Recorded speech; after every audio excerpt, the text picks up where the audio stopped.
अपने आप से ठीक होने की, अपने आप से ठीक होने की। इसी वजह से मैं नॉर्मली आप देखोगे अपने सेशन में, खास करके लाइव सेशन में नेचुरोपैथी की चीज़ें की बात करती हूँ, क्योंकि उसमें अधिकतर नहीं है। हालांकि नेचुरोपैथी की चीज़ों को भी लोग गलत तरीके से यूज़ करते हैं, वहाँ पर भी मैं कहती हूँ आप जाइए एक प्रॉपर नेचुरोपैथ के पास में, ही और she will better guide you, तब आप कोई काम करेंगे तो बेटर होगा। क्योंकि यहाँ पर मैंने ऐसे पेशेंट्स भी देखे ना, मैंने जैसे बताया आप लोग को, लगातार एनिमा ले रहे हैं, उनकी कब्ज नहीं टूटी, मतलब ठीक हुई, ना ही उनका डाइजेशन ठीक हुआ, क्योंकि उसके पीछे बहुत सारी वजह है, उस चीज़ को फॉलो नहीं करते। उनको एक पता चल गया कि पाइप उठा करके पानी डाल लेना और कर लेना, दिस इज़ नॉट द, जिसका काम उसी को साजे, दूजा करे तो डंडा बाजे। और रियलिटी में एटलीस्ट हेल्थ में के काम के में तो मनमानी मत किया करिए। अब जैसे बहुत सारी चीज़ों का हमें भी शौक होता है, हम बहुत सारी चीज़ें सीखते हैं, बट हम नहीं करते, क्यों? It will take too much time. लेकिन अगर वही उस फील्ड का स्पेशलिस्ट होगा, बहुत जल्दी कर जाएगा, चाहे छोटा सा काम ही क्यों ना हो, है ना। कील भी अगर हम आप करने चलेंगे तो पता चला दीवार में कील ठोकने के बजाय अपनी उंगली में ठोक लेंगे, है ना। तो प्लीज़, अब ट्रीटमेंट की बात करूंगी तो ट्रीटमेंट में मेनली आपकी नेचुरोपैथी का ट्रीटमेंट की बात करूंगी। जैसे हमारे आयुर्वेद का कंसेप्ट है लंघनम, करते हैं ना हर चीज़ में। वैसे तो ज्वर का चिकित्सा सूत्र ही तुरंत याद आ जाता है, लंघनम सोजनम काल से वो इसलिए वो याद आ जाता है क्योंकि जो भी ग्रहणी दृष्टि होती है वहाँ पर भी ज्वर की चिकित्सा में, यकृत की चिकित्सा में बहुत बढ़िया काम आता है। तो इस वजह से, तो जैसे हमारा आयुर्वेद का कंसेप्ट है लंघन, वैसे नेचुरोपैथी का कंसेप्ट है फास्टिंग। तो ऐसे सारे लोग को फास्टिंग करना चाहिए। कंप्लीट फास्टिंग पॉसिबल है तो कंप्लीट फास्टिंग करिए। कंप्लीट फास्टिंग का मतलब क्या होता है? सिर्फ आप पानी पर रहते हैं या नींबू पानी पर रहते हैं या आप नारियल पानी वगैरह लेते रहते हैं, तो पानी पीजिए, नींबू पानी पीजिए, नारियल पानी पीजिए, ठीक है। एटलीस्ट 2-3 दिन आप इस तरीके से काम कर सकते हैं। उसके बाद आप कर सकते हैं फ्रूट जूसेस ले सकते हैं। उसके बाद आप कुछ दिन बाद आप कर सकते हैं फ्रूट्स वगैरह ले सकते हैं। फिर कुछ दिन बाद आप क्या कर सकते हैं, फ्रूट्स और वेजिटेबल्स वगैरह के जूसेस और फ्रूट्स वगैरह ले सकते हैं। और फिर ये सारी चीज़ें करते करते धीरे धीरे आप नॉर्मल खाने पर, सादे खाने पर आते हैं, तो आपके अंदर की जो भी कब्ज वगैरह रहती है, जो भी सारी चीज़ें ठीक हो जाती हैं। अब यहीं से एक चीज़ और बता दूं, जब भी आपकी कंप्लीट फास्टिंग होगी या फास्टिंग होगी, उसमें दोनों टाइम एनीमा दिया जाता है, क्योंकि बॉडी के अंदर टॉक्सिक मटेरियल बनते रहते हैं। उस टॉक्सिक मटेरियल को निकालने का नेचुरोपैथी में यही कंसेप्ट है, ठीक है। तो आपको क्या करना, फास्टिंग कुछ दिन करिए, उसके बाद फ्रूट्स वगैरह खाना, तो फ्रूट्स वगैरह या फ्रूट जूसेस वगैरह ये सारी चीज़ें लेने का इन्होंने बोला 3 वीक्स लेना है, 21 डेज लेना है। तो आप क्या सोचते हैं किस दिन हम कैसे ऐसे रहेंगे? अगर आपकी इच्छा शक्ति होगी तो आप बड़े आराम से रह लोगे। इच्छा शक्ति के दम पर किसी भी दुनिया की चीज़ को किया जा सकता है। खासकर फास्टिंग करने के लिए आपको इच्छा शक्ति की बहुत ज़्यादा ज़रूरत होती है, इसलिए मैं इसकी बात कर रही हूँ, ठीक है। साथ में आपको मॉर्निंग और इवनिंग क्या करना चाहिए, एब्डोमिनल स्नान मतलब पेट का उदर स्नान किया जाता है, या पेट की लपेट बांध सकते हो, मेरा स्नान मतलब हिप बाथ वगैरह किया जाता है, उससे भी बहुत बढ़िया आराम आता है। और जब तक कब्ज रहती है तब तक एनिमा लेना ही लेना होता है। साथ में फिर ये सारी चीज़ें आपने किया, पहले फ्रूट मतलब कंप्लीट फास्टिंग पर थे, फिर फ्रूट वेजिटेबल्स वगैरह फास्टिंग पर आए, और उसके बाद फिर फ्रूट्स और दूध वगैरह पर आए। तो फ्रूट्स के साथ में फिर दूध लेना शुरू किया, 3 वीक 4 वीक ये चुका, फिर 5th वीक से आपने ये सब चीज़ें लेना शुरू की। धीरे धीरे धीरे हल्के भोजन पर आ गए तो आपके लो बीपी की चीज़ें ठीक हो जाएगी।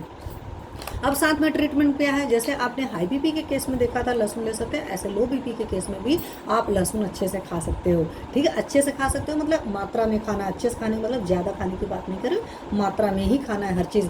मात्रा से आता है, चरक जी ने चैप्टर ही लिखा है, चरक सूत्र 5 क्यों लिखा है कि हर चीज़ मात्रा के पीछे होती है। या हमारे बोलते हैं ना, जो भी होते ये चीज़ें लेते हैं मात्रा पर अपेक्षित होती है। चाहे व्याधि के लिए हम कोई चीज़ ले रहे हैं, चाहे स्वास्थ्य के लिए ले रहे हैं, दोनों ही मात्रा पर हर चीज़ डिपेंडेंट होती है। परहेज और पथ्य, जो भी हाइपरटेंशन के भी जो भी पेशेंट्स होते हैं उन्हीं तरह सारे पथ्य और परहेज करना है कि आपको जंक फूड नहीं खाना है, ऑयली स्पाइसी ये सब भारी भारी चीज़ें नहीं खाना है। ये ऑलरेडी सेशन ले रखा है, आप जा करके फिर से उसको सुन लीजिएगा, आपको फिर से चीज़ें क्रिस्टल क्लियर हो जाएंगी। प्रतिदिन मालिश कराएंगे, तो मैंने पहले ही कहा कि अगर बॉडी का अच्छे से आप मालिश करते हो तो मालिश करने से क्या होता है, आपकी बॉडी बहुत अच्छी हो जाती है, उसका ब्लड का सर्कुलेशन बाहर से अच्छा होना शुरू होता है, अंदर से अच्छा शुरू होता है। और जब आप व्यायाम करते हो तो आपकी बॉडी की टोनिसिटी तो आती है, आपके अंदर डोपामिन हार्मोन, सेरोटोनिन हार्मोन वगैरह ये सब सारे हार्मोन्स, खुशी के हार्मोन सिंपल लैंग्वेज में समझो, बहुत अच्छे से सिक्रेट होता है। क्योंकि इकलौता है काम ऐसा है ना, एक्सरसाइज करना, व्यायाम करना, योगा करना, ये सब सारी चीज़ें लगता है कि इकलौती दुनिया में अपने लिए किया। वरना कोई कहेगा सूसू ब्रश पॉटी करते हो, भाई वो करना तो आपकी मजबूरी होती है, लेकिन योगा आसन करना ये सब सारी चीज़ें ये शौक होता है, मतलब मुझे अपनी बॉडी को फिट रखना है, then I will do this. तो ये सारी चीज़ें जब करते हो तो बहुत अच्छा लगता है। तो प्रतिदिन इसी तरह से अभ्यंग करिए। अभ्यंग पर ऑलरेडी सेशन लेकर रखा है, अगर प्रतिदिन नहीं कर पाते तो at least Monday, Wednesday and Saturday को जो अपनी होल बॉडी में ऑयल लगाइए, अच्छे से ऑयल लगा करके सो जाइए, बढ़िया से नींद आएगी। और वैसे भी डेली अगर पैर के तलवों में अगर आप सरसों के तेल की मालिश करके सोते हैं तो भी उससे बहुत अच्छी नींद आएगी। जितनी अच्छी नींद आएगी उतना बढ़िया हेल्थ रहेगा, क्योंकि आयुर्वेद कहता है ना, आहार, निद्रा और ब्रह्मचर्य बॉडी के आपकी यही 3 अवस्था में जिस पर आपकी बॉडी टिकी हुई है। तो अपनी निद्रा को ठीक करिए, अपने आहार को ठीक करिए, और ब्रह्मचर्य का तो मैंने अभी आज आपसे बात किया ही। साथ में क्या होता है, हल्का व्यायाम, वॉक वगैरह करिए, तो मालिश वगैरह करिए, उसके अलावा हल्का व्यायाम वॉक वगैरह कर सकते हैं। साधारण पानी से नहाने की बात है। अब मैं आपको यही बता दूं कि कभी भी लो बीपी के पेशेंट को गर्म पानी से नहीं नहाना है, उसका बीपी और लो हो जाएगा। तो इस बात का ख्याल रखिए। क्यों करेंगे कि जहाँ ठंडी का मौसम आएगा आपको वो दबा करके गर्म पानी से नहाना शुरू करते हैं, तो लो बीपी के पेशेंट को भी जिस तरीके से हाई बीपी के पेशेंट को प्रॉब्लम आती है ठंडियों में, उसी तरह लो बीपी के पेशेंट को उसकी इस आदत की वजह से आती है, उसका बीपी और लो हो जाता है। विश्राम करना है, रेस्ट करना है, और रिलैक्सेशन की जो भी एक्सरसाइजेज हैं वो जरूर करना है, क्योंकि उससे आपका दिल दिमाग जितना शांत रहेगा ना, emotion centre, satiety centre, hunger centre, सारे सेंटर यहाँ पर कहाँ पर हाइपोथैलेमस में है। बॉस का भी बॉस है ना, मास्टर ग्लैंड है, मास्टर ऑफ मास्टर ग्लैंड है, मास्टर तो पिट्यूटरी बोलते हैं, बट पिट्यूटरी को भी कौन रिमोट कर रहा है, रेगुलेट कर रहा है? आपकी पिट्यूटरी को भी हाइपोथैलेमस आपका इमोशन रेगुलेट कर रहा है, और आपकी बॉडी में आपका सब कुछ आपका इमोशन रेगुलेट करता है। तो प्लीज़ अपने इमोशंस को ठीक रखिए। तो जब आप ये रिलैक्सेशन के आसन वगैरह करते हो, प्रॉपर कॉन्ट्रैक्शन रिलैक्सेशन के कुछ आसन वगैरह हैं, मेरे चैनल पर ऑलरेडी पढ़े हैं, आप जाकर उनको देखिएगा, उनको करने की कोशिश करिएगा। तो कभी आपको नहीं समझ में आता है तो आप मुझसे क्रॉस में भी डाल सकते हो, मेरे को यूट्यूब पर भी कमेंट कर सकते हो, मेरे को फेसबुक पर भी कमेंट कर सकते हो, इंस्टाग्राम पर भी कमेंट कर सकते हो, ठीक है। तो ये सारी चीज़ें हैं। अगर हाथ पर ठंडे होने की बताया था ना कि उसमें दिखता है, तो उस सारे केसेस में आप क्या कर सकते हो, पैरों में मुझे पहुंच सकते हो। हाथ के लिए तो आपके पास बेस्ट ऑप्शन है ही, हमने रगड़ लिया, कड़क से हो जाता है।